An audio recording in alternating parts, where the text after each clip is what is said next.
مہکار میں وہ، جنگل میں کوہسار میں وہ، سورج چاند ستاروں میں، مومن کے کردار میں وہ، پھولوں کی مہکار میں وہ، جنگل میں کوہسار میں وہ، سورج چاند ستاروں میں، مومن کے کردار میں وہ۔ الحمدللہ نحمدہ ونصلی علی رسولہ الکریم۔ آج ہمارا لیکچر نمبر 14، ٹھیک ہے۔ آج ہم سورہ کوثر پڑھیں گے۔ اعوذ باللہ من الشیطان الرجیم، بسم اللہ الرحمن الرحیم۔ انا اصل میں تھا انا نا۔ انا کا معنی ہوتا ہے بے شک۔ بھائی بعض لوگ شکایت آ رہے ہیں ہمیں ہماری نظر کمزور ہے، ہمیں وائٹ بورڈ پہ نظر نہیں آتا۔ تو بھائی نظر نہیں آتا تو میں جو بول رہا ہوں وہ تو سمجھ میں آ رہا ہے نا، تو اس حساب سے لکھ لیا کریں۔ انا اس کا معنی کیا ہے؟ بے شک، یقیناً۔ نا کسے کہتے ہیں؟ ہم کو۔ یہ ضمیر پڑھ چکے ہیں نا آپ۔ انا نا اصل میں تھا انا نا، بے شک ہم۔ تو انا نا کو عرب لوگ انا بھی کہہ دیتے ہیں، ایک نون کو غائب کر دیتے ہیں، تو پڑھا کیا جاتا ہے یہ انا بھی پڑھا جاتا ہے اور اننا بھی پڑھا جاتا ہے، دونوں۔ تو انا اصل میں کیا تھا؟ انا نا اعطینا اکرمنا۔ باب اکرام پڑھا نا آپ نے، اکرام کا معنی اکرام کرنا۔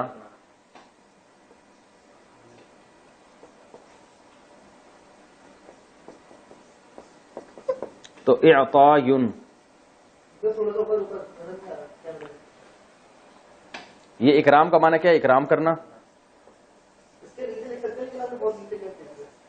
اعطاین اصل میں اعطاون تھا، چھوڑیں آپ اتنی بحث میں نہ جائیں۔ اعطاین عطا کرنا۔ تو اکرام کا ماضی آتا ہے اکرما، اکرام کیا اس ایک شخص نے گزرے ہوئے زمانے میں۔ تو اعطاین کا ماضی کیا آئے گا؟ اعطایا، اعطایا، عطا کیا اس نے۔ عطا سے نکلا ہے نا، اردو میں استعمال ہوتا ہے، اللہ کی عطا ہے بھائی، کہتے ہیں نا اللہ کی کیا ہے؟ عطا ہے۔ تو اعطایا، عطا کیا اس نے۔ اب آپ گردان پڑھیں، ضرب ضربا ضربو، ضربت ضربتا ضربنا، ضربتا ضربتما ضربتم، ضربتی ضربتما ضربتن، ضربتو ضربنا۔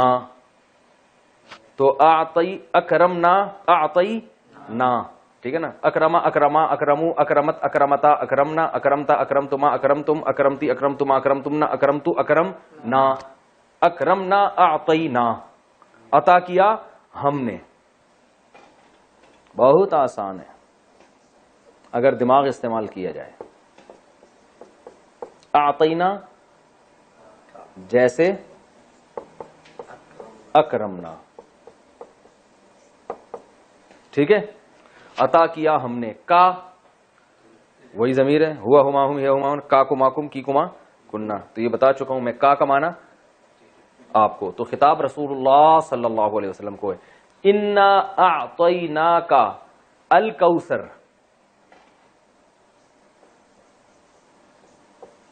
قرآن سامنے رکھ کر بیٹھیں گے نا تو یہ سب لکھا ہوا ہے وہاں پہ۔ لوگ مجھے شکایت نیچے کمنٹس میں آ رہا ہوتا ہے کہ ہمیں یہ لفظ سمجھ میں نہیں آ رہا۔ او بھائی قرآن سامنے رکھا ہوا ہے تو سمجھ میں کیوں نہیں آ رہا؟ عجیب، سمجھ میں آنے والی بات نہیں ہے یہ تو۔ میں پھر بھی ویسے ہی لکھوا رہا ہوں کہ ورنہ تو آپ کے سامنے جب قرآن رکھا ہوا ہے تو اعطینا بھی ہے اور اکرمنا بھی ہم نے پورا لکھوایا تھا آپ کو، اکرما۔ تو وہ تو اب ہر چیز بچوں کی طرح تھوڑی ایک ایک چیز لکھوائی جائے گی، آپ کھوپڑی استعمال کرنی پڑے گی آپ کو۔ اعطیناک الکوثر، کوثر کہتے ہیں، کوثر کے دو مطلب آتے ہیں۔ ایک حوض کوثر جو رسول اللہ صلی اللہ علیہ وسلم کو قیامت کے دن عطا کی جائے گی، اور آپ اس کے پانی سے امتیوں کو پانی پلائیں گے، اور حدیث میں آتا ہے جو وہ پانی پی لے گا قیامت تک اس کو پیاس، قیامت کہہ رہا ہوں، کبھی بھی اس کو پیاس نہیں لگے گا۔ قیامت تو آ چکی ہوگی نا، قیامت تک تھوڑی۔ اور کوثر خیر کثیر کو بھی کہتے ہیں، خیر کوئی بھی بہت بڑی خیر ہو اس کو بھی کوثر کہتے ہیں۔ تو دونوں تفسیریں۔ انا اعطیناک الکوثر فصلی، یہ مزیدار ہے، فصلی۔ فا الگ لفظ ہے، فا کا معنی تو، صلی کیا ہے اصل میں یہ سمجھیں۔ صلی یہ کیا ہے؟ باب تفعیل آپ نے پڑھا تھا نا، تسبیح،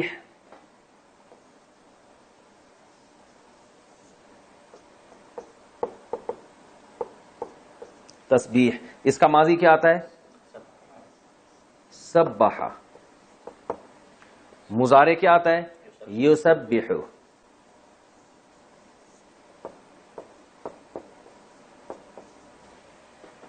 امر کیا آئے گا؟ امر بنانے کا طریقہ کیا تھا؟ یہاں سے یا کو گڑچ کیا اور آخر حرف کو کیا کر دیا؟ بولو بھائی. ساکن. تو کیا بن گیا؟ سبح. یا کو حذف کیا. پہلا حرف چونکہ زبر ہے پہلے پہ جزم نہیں ہے اس لیے شروع میں الف لانے کی ضرورت نہیں ہے تو یہ بنتا ہے سبح. یہ آرڈر کا صیغہ. اس کا مطلب کیا ہے؟ تسبیح بیان کریں. قرآن میں تھا نا فسبح بحمد ربک. تو صلی بھی ایسے ہی تھا, اصل میں تھا صلیا. صلیا اس کو پڑھا جاتا ہے صلی. صلی کا معنی ہوتا ہے نماز پڑھنا. صلیا نماز پڑھی اسے شخص نے. مضارع آئے گا یصلیو.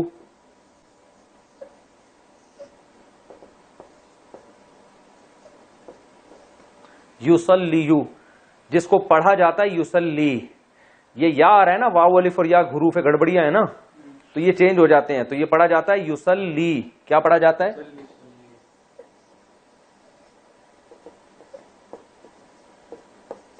یصلی یعنی وہ نماز پڑھتے ہیں یا پڑھیں گے. اس کا معنی دعا مانگنا بھی آتا ہے. ان اللہ وملائکتہ یصلون علی النبی. یضربون کی طرح یصلون یسبحون وہ سب صلات بھیجتے ہیں نبی پر. یصلی. اب امر کیسے بنے گا؟ اس یا کو کیا کر دیں گے؟ حذف کر دیں گے, گڑچ کر دیں گے. حذف کو اردو میں گڑچ کہتے ہیں.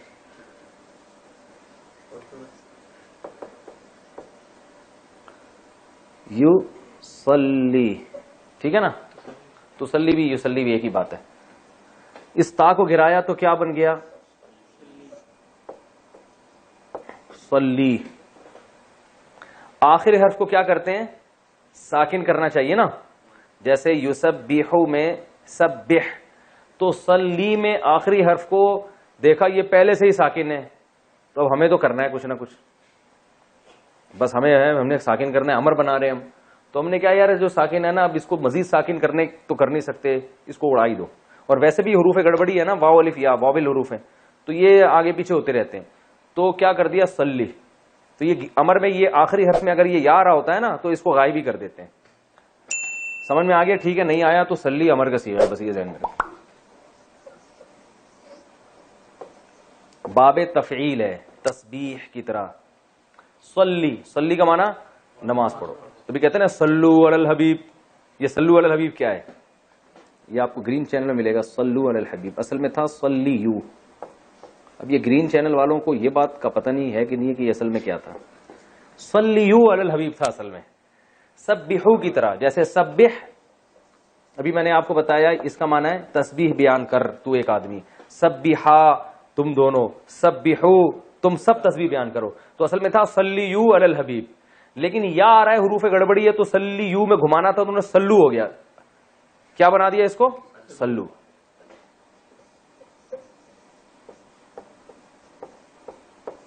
صلو علی الحبیب.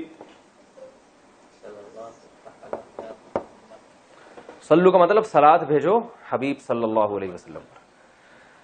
تو یہ سمجھ میں آ گیا. فصلی. فصلی لی ربی کا. فصلی کا معنی نماز پڑھیں آپ. لی کا معنی لیے. رب کا معنی رب. ربی کا آپ کا رب. نماز پڑھیے آپ اپنے رب کے لیے. ونحر واو کا معنی اور. انحر تھا اصل میں اسمع کی طرح. افتح کی طرح. فتح یفتح. تو نہرا ینحر ضربہ کی طرح ہے. نہر کا معنی ہوتا ہے اونٹ ذبح کرنا. اونٹ کو جو گلے میں چاقو مار کے گراتے ہیں اس کو کیا کہتے ہیں عربی میں؟ نہر. تو ون اصل میں تھا وانحر پڑھا جاتا ہے ملا کے ونحر تو الف سائلنٹ ہو جاتا ہے. ونحر. فصلی آپ نماز پڑھیں. لی ربی کا اپنے رب کے لیے. ونحر اور قربانی کریں آپ. لکھا ہوا تو ہے اونٹ کی قربانی مگر مراد اس سے ہر قسم کی قربانی. فصلی لی ربی کا ونحر. یہ کلیئر ہو گیا؟ اچھا بھائی اب اس کی ہم تفسیر بیان کر دیتے ہیں. او سوری پوری آیت ہی چھوڑ دی ہم نے. ان شانئک هو الابتر. جزاک اللہ. ان بے شک شانئ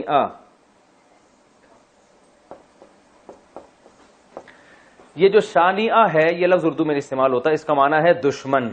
شانئ کسے کہتے ہیں؟ دشمن کو. کا معنی آپ کا. ان شانئ کا بے شک آپ کا دشمن هو الابتر وہ دشمن کیا ہے؟ ہوا کا معنی وہ الابتر. ابتر اصل میں دم کٹے کو بھی کہتے ہیں, جس کی دم کٹ گئی ہو اس کو بھی کہتے ہیں جس کا نام و نشان ختم ہو جائے. ابتر کا معنی کیا ہے؟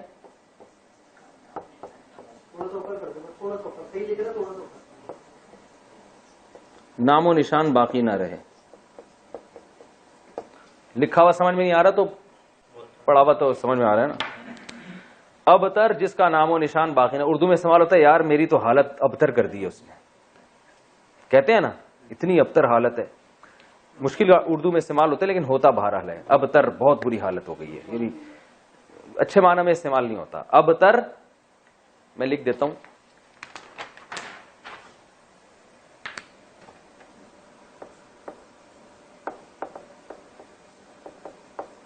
دم کٹے کو بھی کہتے ہیں وہ جس کا نشان باقی نہ رہے, نسل باقی نہ رہے. ٹھیک ہے, افعال کے وزن پر صیغہ صفت ہے. چھوڑو صیغہ صفت کو, کنفیوز ہو جائیں گے لوگ.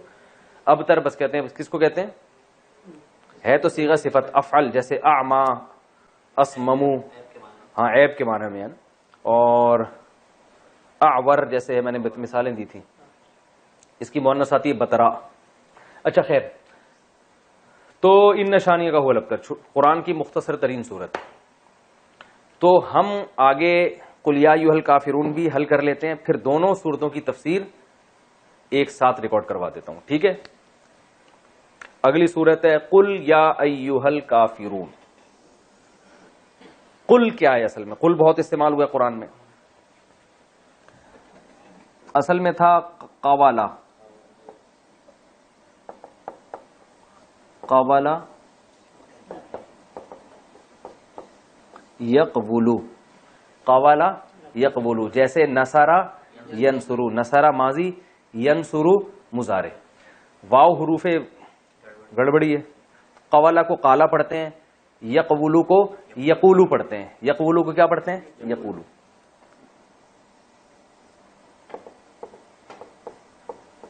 وہ کہتا ہے یا کہے گا. جب امر بناتے ہیں تو سب سے پہلا کام ہمارا کیا ہوتا ہے؟ اس یا کو گرا دیتے ہیں, مارکیٹ سے کیا کر دیتے ہیں؟ شارٹ. یہ بن گیا قولو. کیا بن گیا؟ قولو. صاف کر کے لکھ دیتا ہوں یہاں پہ موٹا موٹا.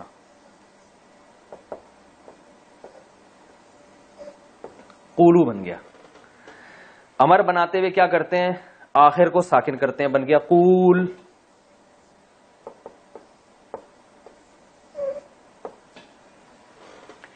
شروع میں الف لے کر آتے ہیں اگر پہلا حرف ساکن ہو, نہیں ہو تو کچھ لانے کی ضرورت نہیں ہے. تو یہ کیا بن گیا؟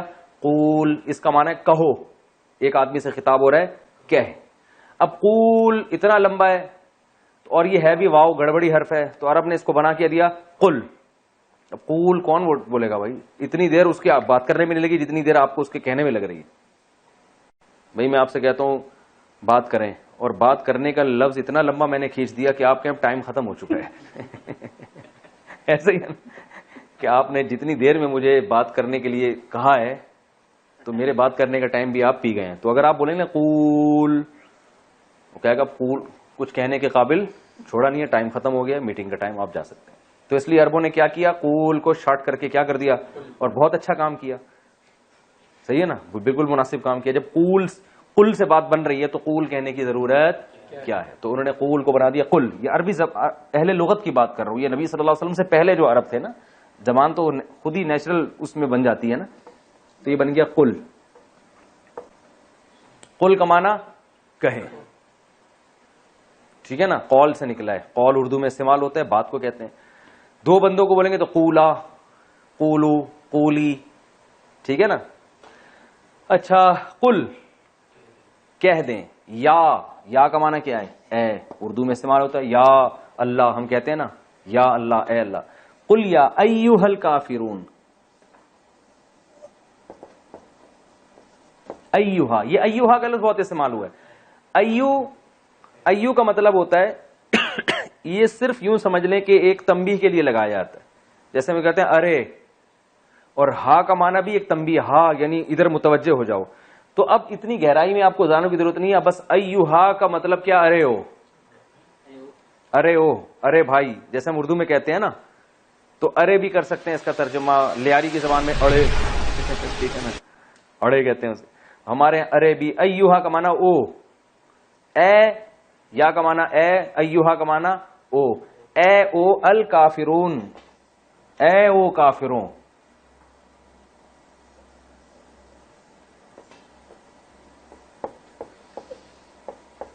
کافرون کون سا صیغہ ہے؟ کافر کی جمع ہے. کفارا یکفرو، نصارا ینصرو. اس میں فاعل آتا ہے ضاربن تو اس کا آئے گا کافرون، جمع آتا ہے ضاربون تو اس کا آئے گا کافرون. اے کافرو. نہیں آ رہی بات سمجھ میں تو رہنے دیں بھائی. قل یا ایھا الکافرون، اے کافرو، یہ ان سے خطاب ہے. لا اعبد،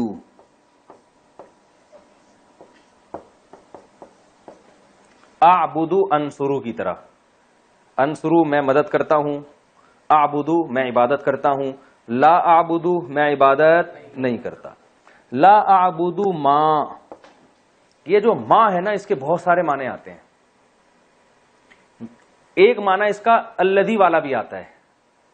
الذی کا معنی وہ جو کہ، تو ماں کا معنی بھی وہ جو کہ. ٹھیک ہے، یہ نوٹ کر لیں. ماں کا معنی بہت دفعہ کیا آتا ہے؟ الذی. جو الذی کا معنی ہے وہی ماں کا معنی. لا اعبد ما، میں نہیں عبادت کرتا اس کی جو کہ، میں عبادت نہیں کرتا ماں اس کی جو کہ، یعنی اس کی جو کہ، یا ہو انگلش میں نا، ہو یا ہوم، یہ بالکل وہی معنی ادا کر رہا ہے. ٹھیک ہے نا. میں عبادت نہیں کرتا ماں اس کی. تعبدون،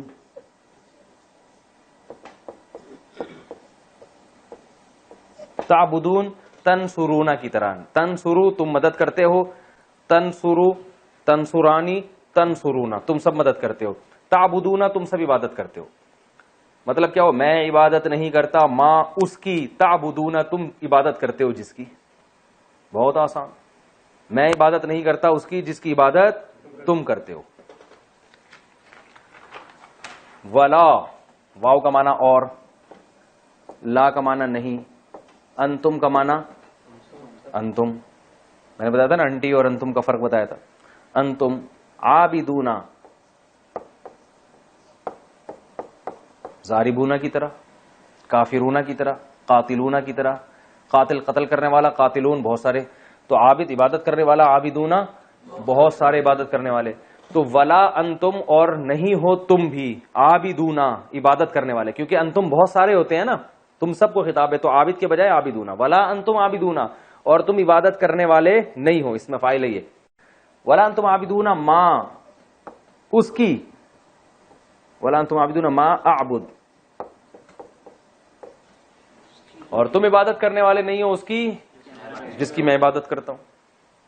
ولا انا عابد ما عبدتم، ولا انا، اور نہ ہوں. انا عربی میں کہتے ہیں میں، انا نحنو بتایا تھا نا. ولا انا عابد،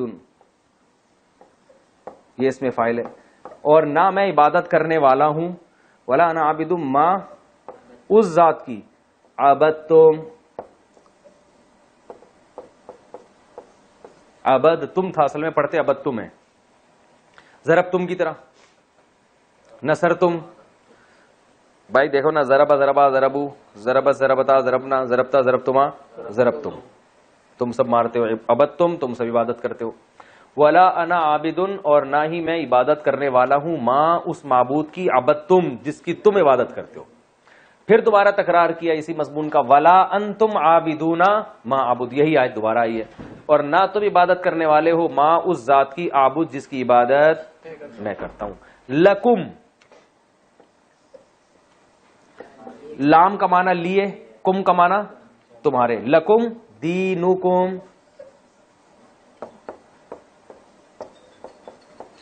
تمہارے لیے، دینکم تمہارا دین. ولیا، واو کا معنی اور، ولیا یا کا معنی میں ذرا بنی تھا نا، یا آ رہا تھا. ولیا اور میرے لیے، لکم دینکم ولیا دین، اور میرے لیے ایک دین ہے. یہ تو ترجمہ بتا رہا ہوں نا. لکم دینکم تمہارے لیے تمہارا دین، ولی دین اور میرے لیے بھی ایک دین ہے. ایک کا ترجمہ تنوین سے کر رہا ہوں. جب بھی دو زبر دو سے دو پیش آتا ہے نا تو اس کا معنی کوئی یا ایک لگتا ہے. سمجھ میں آ گیا؟ ٹھیک ہے. نہیں ہے تو زیادہ پیچیدگیوں میں جانے کی ضرورت بالکل بھی نہیں ہے. تو بس لکم دینکم ولی دین، تمہارے لیے تمہارا دین اور میرے لیے دین، ایک الگ دین ہے میرے لیے. تو یہ سورہ کوثر اور سورہ کافرون. کتنا ٹائم باقی ہے بھائی؟ 19 منٹ باقی ہیں ابھی. تو سورہ کوثر اور سورہ کافرون کا میں نے آپ کو جو گرامر کے لحاظ سے حل کر دیا. اب ہم آگے اس کی تفسیر پڑھتے ہیں. تو اب ہم انشاءاللہ اس کی تفسیر پڑھیں گے. پہلے سورہ کوثر ہم نے پڑھی ہے. کوثر عربی میں خیر کثیر کو کہتے ہیں. اس سورت کا ایک شان نزول ہے. شان نزول اس کا یہ ہے کہ رسول اللہ صلی اللہ علیہ وسلم جب مکہ مکرمہ میں تھے تو آپ صلی اللہ علیہ وسلم نے لوگوں کو توحید کی دعوت دی. تو بہت سو نے قبول کی، بہت سو نے انکار کیا. آپ صلی اللہ علیہ وسلم کے دشمن پیدا ہو گئے. عرب میں نرینہ اولاد کو ایک بہت بڑا تحفہ سمجھا جاتا تھا. آپ صلی اللہ علیہ وسلم کے نرینہ اولاد نہیں تھی. آپ کے بیٹے پیدا ہوئے قاسم، اور ان کا انتقال ہو گیا. تو اس پہ جو ہے نا مشرکین مکہ نے یہ شور مچانا شروع کر دیا کہ دیکھو یہ تو ابتر ہے معاذ اللہ، یعنی ان کی تو نسل ہی ختم ہو رہی ہے، ان کا تو اثر ہی ختم ہو جائے گا، اور جو دین یہ لے کر آئے ہیں ان کے دنیا سے جانے کے بعد وہ دین ختم ہو جائے گا. کیونکہ عموماً ایسا ہوتا ہے کہ باپ کے جانے کے بعد بیٹے جو ہے وہ قائم مقام بنتا ہے اور وہ اسی ویژن کو لے کے آگے چلتا ہے. تو ان کو یہاں ویسے بھی لوگ فالو نہیں کر رہے ہیں مکہ میں، اور ان کی اپنی کوئی اولاد بھی نہیں ہے، یعنی نرینہ اولاد بھی نہیں ہے، کیونکہ نسل تو نرینہ اولاد سے چلتی ہے. تو اس لیے جو ہے نا یہ ابتر ہے معاذ اللہ. ابتر کا معنی ان کا نام و نشان ختم ہونے والا ہے. تو نبی صلی اللہ علیہ وسلم بشر تھے. آپ کو یہ طعنے سن کے غم ہوتا تھا. انسان کو بہرحال ہوتا ہے جب کوئی اس کے خلاف منفی پروپیگنڈا کرتا ہے. تو اللہ تعالیٰ نے آپ صلی اللہ علیہ وسلم کی تسلی کے لیے یہ آیات نازل فرمائی. عاص ابن وائل ایک بہت اسلام دشمن تھا، عرب کا سردار تھا، اس نے یہ پروپیگنڈا بہت کیا تھا. تو اس پر سورہ کوثر نازل ہوئی. انا اعطیناک الکوثر، اے نبی ہم نے آپ کو خیر کثیر دی ہے. خیر کثیر سے مراد آپ کو جو ہم نے اسلام دیا ہے وہ اتنی بڑی خیر ہے کہ اگر آپ کے کوئی نرینہ اولاد نہیں بھی ہے تو اس کے مقابلے میں اللہ نے آپ کو جو دین دے دیا، اس کی دینی دنیا کی برکتیں بھی حاصل ہوں گی اور آخرت میں بھی. تو یہ خیر کثیر کے ہوتے ہوئے اگر آپ کے نرینہ اولاد نہیں ہوتی تو آپ کو غم کرنے کی ضرورت نہیں ہے. اور دوسری تفسیر کے مطابق ہم نے آپ کو حوض کوثر دی ہے. تو آپ صلی اللہ علیہ وسلم میدان حشر میں اپنے امتیوں کو پانی پلائیں گے. جب لوگ پیاس سے بلک رہے ہوں گے تو یہ آپ کی خصوصیت ہے کہ اس وقت اللہ نے آپ کو ایک نہر آپ کے اختیار میں دی ہوگی جس سے آپ اپنے چاہنے والوں کو پانی پلائیں گے اور پھر ہمیشہ کے لیے ان کی پیاس بجھ جائے گی. تو جس کو اتنی بڑی نہر ملی ہو، اتنا اس کو عزت مل رہی ہو آخرت میں، تو اس کو ایسی شخصیت کو کہ اگر نرینہ اولاد نہیں ہوتی تو وہ یہ غم کوئی غم نہیں ہے ان کے لیے. تو یہ دو خوشخبریاں دی گئیں. انا اعطیناک الکوثر، اے نبی ہم نے آپ کو کوثر عطا کی ہے. اب چونکہ اللہ نے ایک نعمت کی ہے تو اللہ فرما رہے ہیں کہ آپ پر بھی شکر واجب ہے. وہ شکر کیا ہے؟ فصلی لربک، آپ اپنے رب کے لیے نماز پڑھیے، ونحر اور قربانی کیجیے. دو کام آپ کریں گے، نماز اور قربانی. تو اس کا صلہ اللہ آپ کو کیا عطا فرمائے گا؟ ان شانئک ھو الابتر، آپ کا دشمن آپ کو تانے دے رہا ہے کہ آپ ابتر ہیں، آپ کی نسل ختم ہونے والی ہے. تو ہم آپ کو یہ خوشخبری دے رہے ہیں کہ آپ دین پر مضبوطی سے قائم رہیے، آپ کے دشمن کی نسل ختم ہونے والی ہے. تو ان کے جسمانی بیٹے تو ہوں گے، روحانی اولاد نہیں ہوگی ان کے، جس کا نتیجہ یہ نکلے گا کہ ان کے درجنوں بچے ہو کے بھی ان کا نام و نشان مٹ جائے گا. باپ دیکھیں عرب کے بہت اولاد ہوا کرتی تھی، لیکن آج ان عرب کے سرداروں کا نام لینے والا کوئی بھی نہیں ہے. نہ ابو جہل کو پوچھا جاتا ہے، نہ ابو لہب کو، نہ عاص بن وائل کو. تاریخ میں ان کا تذکرہ ایک برے عنوان سے، برے نام سے کیا جاتا ہے. کوئی ان کو عزت دینے والا نہیں. حتیٰ کہ ان کی اولادیں بھی آگے جا کے مسلمان ہو گئیں، انہوں نے بھی اپنے باپ دادا کا ذکر چھوڑ دیا. تو یہ اس صورت میں اللہ تعالیٰ کا ارشاد ہے. اچھا، اب اس میں جو کچھ علمی باتیں ہیں. نمبر ایک کہ اللہ تعالیٰ نے جب بھی کسی پر کوئی انعام کیا ہو، احسان کیا ہو، تو اللہ تعالیٰ چاہتے ہیں کہ اس کا تم شکر ادا کرو. تو تو اسی وجہ سے آپ صلی اللہ علیہ وسلم کو اس صورت میں خطاب کیا گیا کہ ہم نے آپ کو جب کوثر عطا کی ہے تو آپ اللہ کے بندے ہیں، لہذا آپ پر بھی اللہ کا شکر ادا کرنا واجب ہے۔ پہلی بات تو یہ پتہ چلی۔ دوسری بات یہ پتہ چلی کہ شکر ادا کرنے کا طریقہ ہمیشہ سے وہی ہوگا جو اس صورت میں بیان کیا ہے، ایک نماز اور ایک قربانی۔ نماز ہمیشہ یاد رکھیں کہ لیبل ہے جسمانی عبادت کا، اور قربانی لیبل ہے مالی عبادت کا، کیونکہ جب آپ جانور، عرب میں اونٹ جو ہے نا یہ بہت قیمتی مال تھا، تو اتنے قیمتی مال کو کاٹ دینا یہ بہت بڑی قربانی سمجھی جاتی تھی۔ تو مطلب کیا ہے کہ آپ نے اللہ کو راضی کرنے کے لیے اپنے جسم کو بھی کھپانا ہے جیسے کہ نماز میں کھپایا جاتا ہے، اور اپنے مال کو بھی قربان کرنا ہے جیسے کہ قربانی میں کیا جاتا ہے۔ تو مراد صرف نماز اور قربانی نہیں ہے، بلکہ یہ ایک لیبل ہے، اور قرآن کا یہ طریقہ رہا ہے کہ وہ جزیات کے ضمن میں اصول اور قاعدے بیان کرتا ہے، مثالوں سے پورا ایک جو ہے نا لا بیان کرتا ہے، قانون بیان کرتا ہے۔ تو یہاں بھی ایک قانون بیان کیا جا رہا ہے کہ شکر کا دو طریقے ہیں، ایک جسمانی عبادت بھی اور مالی عبادت بھی، مال بھی خرچ کرنا ہے اور جو ہے جسمانی عبادت بھی کرنی ہے۔ اب تمام جسمانی عبادتیں اس میں آ گئیں، کیونکہ نماز سب سے اہم ہے اس لیے اللہ نے اس کو ذکر کیا، اس میں روزہ بھی آ گیا، اس میں حج بھی آ گیا، اور اس میں جو کچھ بھی ہم اللہ کے لیے اپنے جسم کو کھپاتے ہیں سب کچھ آ گیا، اور مال میں تمام مالی عبادتیں آ گئی، زکوٰۃ بھی آ گیا، فطرانہ بھی آ گیا، اور اللہ کی مخلوق کو اللہ کو خوش کرنے کے لیے اللہ کی مخلوق کو کھانا کھلانا، یعنی ہر وہ عبادت جس میں قربانی کا عنصر ہو۔ تو قربانی یعنی مالی قربانی کا عنصر ہو، تو مالی قربانی جو ہے وہ غریبوں کو کھانا کھلا کے بھی حاصل ہوتی ہے، رشتہ داروں پہ خرچ کرنا اور ضرورت مند کو قرضہ دینا، یہ تمام کی تمام چیزیں اس میں داخل ہیں۔ تو یہ بھی اس آیت سورت سے ہمیں پتہ چلتا ہے، اور یہ تو دوسری بات ہوئی۔ اور تیسرا جو سبق ہمیں اس سورت سے ملتا ہے وہ یہ ملتا ہے کہ جب آپ اللہ کا شکر ادا کرتے ہیں اور آپ اللہ کے حکام کو فالو کرتے ہیں تو روحانی نسل بہرحال آپ کی ہی بڑھتی ہے، اور اگر آپ اللہ کا شکر ادا نہیں کرتے تو آپ کی اولاد بھی آپ کو بھول جاتی ہے، جیسے کہ اولادیں تو ملی مشرکین مکہ کو مگر کوئی ان کو یاد نہیں رکھتا۔ تو آج بھی ہم دیکھتے ہیں کہ دینداروں میں یہ چیز نظر آتی ہے، ان کی اولادیں والدین کے مرنے کے بعد موت تک ان کے لیے دعائیں کرتی ہیں، موت تک صدقہ خیرات کرتی رہتی ہیں، پھر آگے نسلیں پیدا ہوتی ہیں وہ بھی اپنے باپ دادا کے لیے مغفرت کی دعائیں مانگتے رہتے ہیں، لیکن جو زیادہ نام نہاد لبرل لوگ ہیں وہ اپنی اولادوں پہ بڑا خرچ کرتے ہیں، مگر ہم دیکھتے ہیں کہ جب ان کے والدین کا انتقال ہوتا ہے تو اولادیں چند دنوں میں ان کو بھول جاتی ہیں۔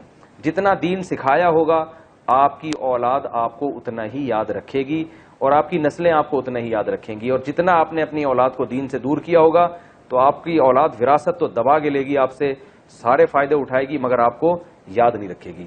تو یہ صورت میں ہمیں سبق ملتا ہے، اللہ تعالیٰ عمل کی توفیق دے۔ اس کے بعد سورہ کافرون ہے۔ سورہ کافرون میں کبھی ایک شان نزول ہے، رسول اللہ صلی اللہ علیہ وسلم مکہ مکرمہ میں، یہ ساری صورتیں جو ہے نا 30ویں پارے میں زیادہ تر صورتیں اس میں مکہ میں نازل ہوئی ہیں ابتدائی اسلام میں۔ تو مشرکین مکہ رسول اللہ صلی اللہ علیہ وسلم کے پاس آئے اور کہنے لگے کہ آپ تو اپنی دعوت سے باز آتے نہیں ہیں، آپ بار بار ہمیں کہتے ہیں کہ بتوں کی عبادت چھوڑ دو، بتوں کی چھوڑ دو، اور ہم آپ کو کہتے ہیں کہ آپ ہمارے دین پہ آ جائیں، تو ایسا کرتے ہیں کوئی کمپرومائز کا راستہ اختیار کر لیتے ہیں، تو آپ ہمارے بتوں کی عبادت کر لیا کریں کبھی کبھار، اور ہم کبھی کبھار آپ کی اللہ کی عبادت کر لیا کریں گے، تو اس طرح جوڑ کے چلیں گے، ہمارے والے معبود بھی خوش ہو جائیں گے اور آپ کا اللہ بھی خوش ہو جائے گا۔ تو اس پہ یہ صورت نازل ہوئی اور ان کو یہ بتایا گیا کہ تم ابھی تک اسلام کو سمجھے ہی نہیں ہو۔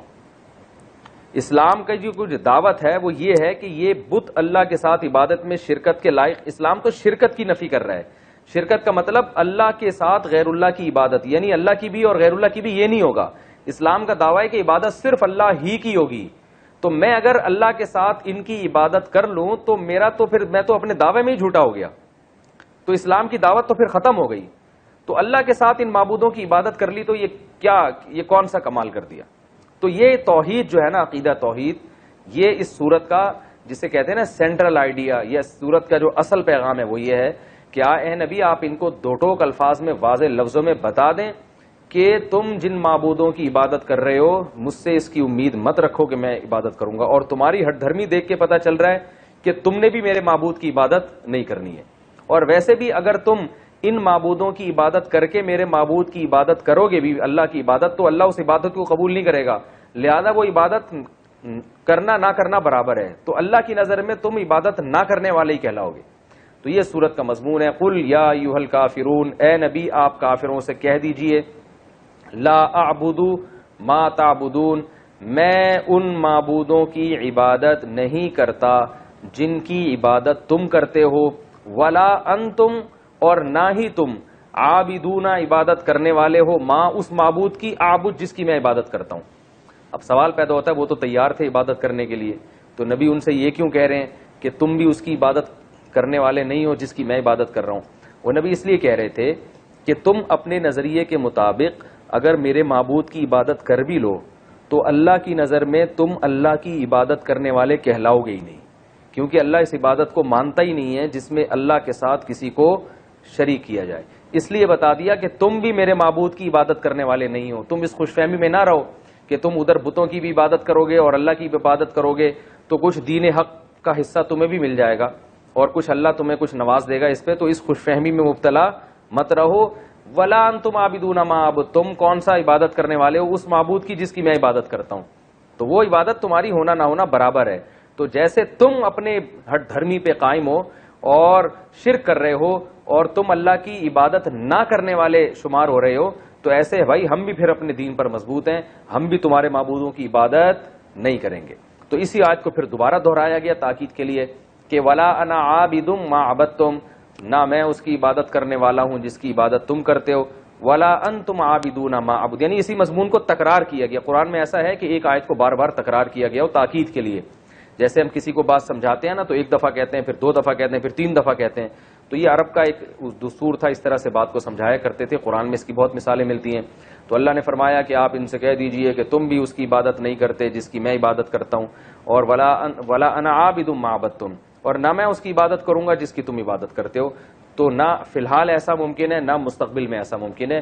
لکم دینکم ولی دین، تمہارے لیے تمہارا دین اور میرے لیے میرا دین۔ اس آیت کا یہ مطلب نہیں ہے کہ ان کو اجازت دی جا رہی ہے کہ تم اپنے دین پر عمل کرو، میں اپنے دین پر۔ اس کو کہتے ہیں متارکت، کہ جب کوئی ہٹ دھرم ہو اور بات نہ مان رہا ہو تو جان چھڑانے کے لیے اس کو یہ کہا جا سکتا ہے کہ بھائی تم اپنے دین کو فالو کرو، ہم اپنے دین کو فالو کرتے ہیں۔ مطلب یہ کہ تم اپنا دین نہیں چھوڑ سکتے تو کم از کم ہمیں تنگ مت کرو، ہم سے امید مت رکھو کہ ہم اپنا دین چھوڑ دیں گے۔ تو یہ تو اس صورت کی جو بیسک تفسیر تھی وہ میں نے بیان کی ہے۔ اس صورت میں جو علمی نکات ہیں، سب سے پہلا نقطہ یہ ہے کہ بعض لوگ آج کہتے ہیں کافر کو بھی کافر کہنے کی اسلام میں اجازت نہیں ہے، تو اگر اجازت نہ ہوتی تو اللہ یوں کہتے قل یا ایھا الکافرون، اے نبی اے کافرو۔ جناب پروفیسر غامدی صاحب آج کل یہ نعرہ لگا رہے ہیں کہ ہم کون ہوتے ہیں ٹھیکیدار کسی کو ہم کافر کہیں، لہذا قادیانی کو آپ کافر نہیں کہہ سکتے، یعنی وہ کافر ہیں تو صحیح لیکن آپ ان کو کہہ نہیں سکتے کیونکہ ہم کوئی ٹھیکیدار نہیں ہیں۔ تو بے شک ہم ٹھیکیدار نہیں ہیں لیکن اللہ تو کہہ سکتا ہے نا۔ جب اللہ نے کسی کو کافر کہہ دیا تو اللہ نے تو جب کہہ دیا کافر تو پھر تو مہر لگ گئی نا کہ یہ کافر ہے۔ تو اللہ اس کے رسول صلی اللہ علیہ وسلم نے ہمیں بتایا ہے کہ کن چیزوں سے ایمان ختم ہو جاتا ہے، انسان اسلام سے خارج ہو جاتا ہے، اور کن چیزوں سے انسان اسلام میں باقی رہتا ہے۔ تو جب اللہ اس کے رسول نے بتا دیا تو معیار ہمارے پاس آ گیا، اس معیار میں ہم ڈھال کے لوگوں کو چیک کر سکتے ہیں۔ اگر کوئی اس معیار پہ پورا نہیں اترتا تو اللہ اس کے رسول کے کہنے ہی سے وہ کافر ہے، تو جب کافر ہے تو اس کو کافر کہنا بھی جائز ہے۔ یہ عجیب منطق ہے کہ جس کو اللہ اس کے رسول نے کافر قرار دیا ہو وہ کافر مانے تو ہم، لیکن پابندی ہے، کہہ نہیں سکتے ہم۔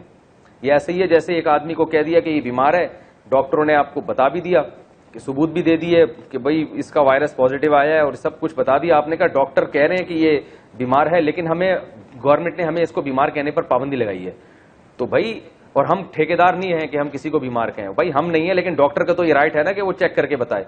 تو کافر قرار دینا یہ اللہ اس کے رسول کو اتھارٹی ہے، تو جس کو اللہ اس کے رسول نے کافر قرار دے دیا ہو اس کو کافر کہنے پر کوئی گناہ نہیں ہے۔ ہاں مصلحتاً کوئی کافر نہ کہے، اس لیے کہ دین کے جب آپ کسی کو قریب کرنا چاہتے ہیں تو آپ ایسے الفاظ استعمال کرتے ہیں جس سے وہ قریب ہو، جیسے قرآن نے اہل کتاب کو اہل کتاب کہا کیونکہ اہل کتاب کے لفظ میں ایک قسم کی عزت ہے، تو جب آپ اس کو عزت دیں گے تو وہ دین کے قریب آئے گا۔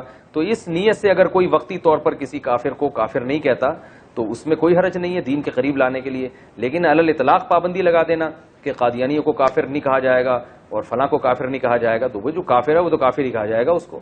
تو یہ خامخواہ کی افلاطونی اور ایک عجیب سی منطق ہے۔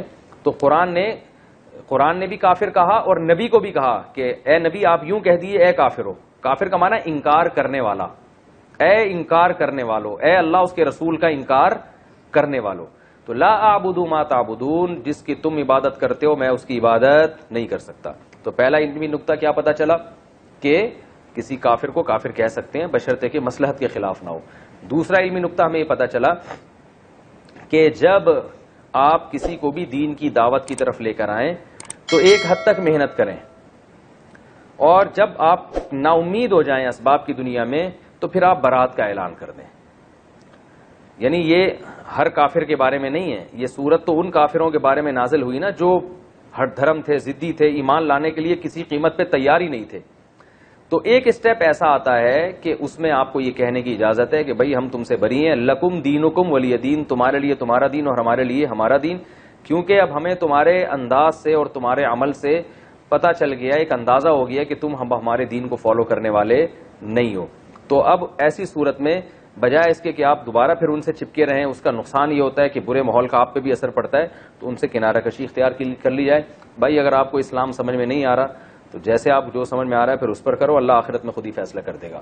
تو چونکہ یاد رکھو اس صورت کا یہ مطلب ہرگز نہیں ہے کہ لکم دینکم ولی دین. کیونکہ میرا ایک عیسائی سے مناظرہ ہو رہا تھا، مناظرہ تو نہیں بحث ہو رہی تھی، تو عیسائی نے کہا آپ کے تو قرآن میں خود لکھا ہوا ہے لکم دینکم ولی دین، مسلمانوں کے لیے اسلام ہے اور ہمارے لیے ہمارا دین، تو ہمارے لیے عیسائیت ہے، تو ہمیں عیسائیت پہ ہی اللہ بخش دے گا. میں نے کہا عیسائیت کا یہ مطلب نہیں ہے بھائی، عیسائیت کا مطلب یہ ہے کہ تم نے بات تو ماننی نہیں ہے، تو دنیا میں ہم تم سے برات کا اعلان کرتے ہیں اور ہم تم کو چھیڑیں گے نہیں.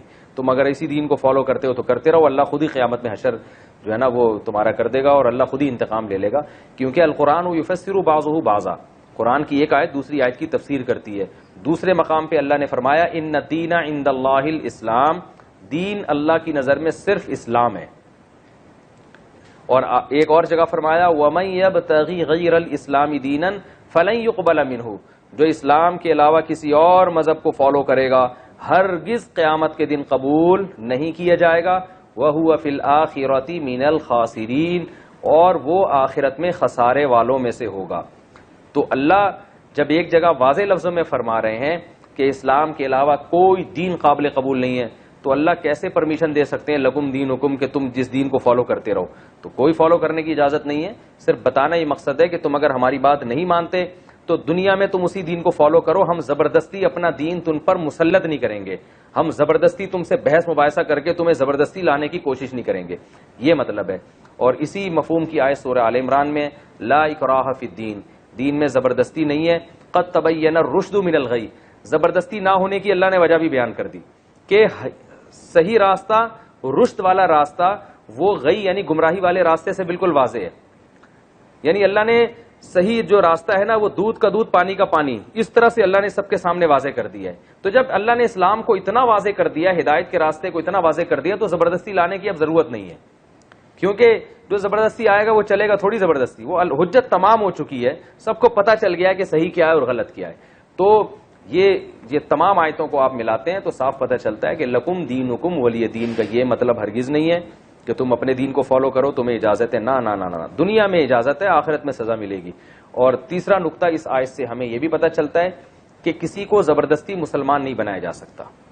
دو میں نے علمی نقطے بیان کر دیے نا، پہلا کہ کافر کو کافر کہنا جائز ہے، دوسرا کیا ہے کہ جب آپ کو نا امید ہو جائیں کسی کی دعوت پہ تو اس پہ ٹائم ضائع کرنے کے بجائے کسی اور کام میں انسان کو کسی اور کو دعوت دینی چاہیے. بعض لوگ ایک ہی آدمی کے پیچھے پڑے رہتے ہیں، ایک ہی فرقے کے پیچھے پڑے رہتے ہیں ساری زندگی. بھائی نہیں صحیح آ رہا تو اپنی صلاحیتوں کو کسی اور جگہ خرچ کرو. بہت سے لوگ ایسے ہیں جن میں ہدایت کا جذبہ ہے، تو ان پہ اپنی صلاحیتوں کو خرچ کرو، وہ ہدایت لے آئیں گے. تو ہر دھرم لوگوں کو چھوڑ دینا چاہیے. تو یہ دوسرا نقطہ ہوا. تیسرا علمی نقطہ کیا ہوا کہ ایک انتہا کے بعد تیسرا علمی نقطہ یہ ہوا کہ لکم دینکم ولی دین میں اللہ تعالیٰ نے یہ ہمیں بتا دیا کہ آپ اپنا دین زبردستی کسی پہ مسلط نہیں کر سکتے. تو اسلام میں ایسا ہی ہے کہ کوئی اگر اسلام میں داخل نہ ہونا چاہے تو کہیں تلوار کا استعمال کی اجازت نہیں دی گئی ہے کہ لازمی اس کو واپس دین کی جو ہے نا اسلام میں داخل کیا جائے. البتہ کوئی مسلمان ہو پہلے سے اور وہ اسلام کو چھوڑ دے تو پھر حکومت کے لیے جائز نہیں ہے کہ اس کو اس غیر اسلام پہ باقی رہنے دے، کیونکہ اس کو پھر محاربہ سمجھا گیا ہے، اعلان جنگ سمجھا گیا ہے، کیونکہ اس نے اسلام کے محاسن اپنی آنکھوں سے دیکھے، اس کا عذر پھر چھوٹا نہیں ہے. کیونکہ اس طرح اگر لوگ جائیں گے تو پھر یہ اس سے جو ہے نا اسلام کو شدید نقصان پہنچتا ہے. تو اسلام میں داخل ہونے کے لیے راستہ کھلا ہوا ہے، داخل ہونے کے بعد واپسی کا آپشن اسلام نے نہیں رکھا. تو آپ سوچ سمجھ کے آئیں، نہ آئے کوئی مسئلہ نہیں، آخرت میں اللہ آپ سے خود ہی انتقام لے گا. لیکن آ گئے ریورس نہیں ہو سکتے، اس کی اسلام نے آپ کو اجازت نہیں دی ہے. تو یہ اس صورت کا مین خلاصہ تھا، برات کا اعلان. اللہ تعالی ہم سب کو سمجھنے کی، عمل کرنے کی توفیق عطا فرمائے. وما علینا الا البلاغ. پھولوں کی مہکار میں وہ جنگل میں کوہسار میں وہ، سورج چاند ستاروں میں مومن